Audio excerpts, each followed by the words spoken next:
Guys, may adlaw nito tanan. Akong trabaho kining 380 nga huo. Wala siya power window. Wala mo function. Muna iyang power window guys sa driver side. Muna iyang switch ini.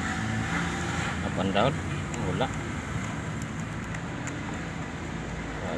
Wagi siya ikuan. Basta putong pikas. Wala po na siya function. Ato sa pangitaon ng iyang koni guys, ang iyang diferensya og nganong wala ni siya supply padung siyang switch. Ako ning gibungkag yung cover sa ubos guys, inindapit sa clutch.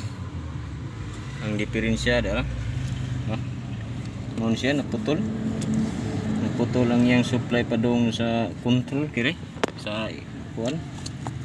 Sa iyang power window. Ano siya sumpay. Nagmold sa dining yan sakit. Ugaw. Ako sa nasumpayin guys, aron matestingan na to mo function na ba, masaka na ba niya power window. Okay na guys, nasumpay na.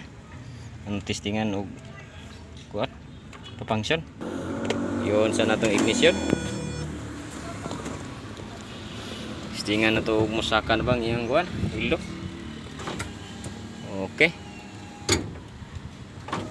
Okay, up and down, okay na. Katuray diferensya, katong iyang supply pa dong sa control box naputol. Okay. Sa truck boy side. Okay na.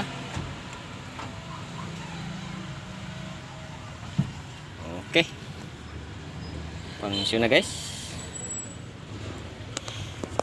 Salamat kay sa inyong pagsunod sa akong mga gapang share nga video parte sa kong trabaho. Ay mo kalimot pag-follow guys aron updated mo kanunay sa akong mga video parte aning electrical. Okay, may adlaw ni tanan.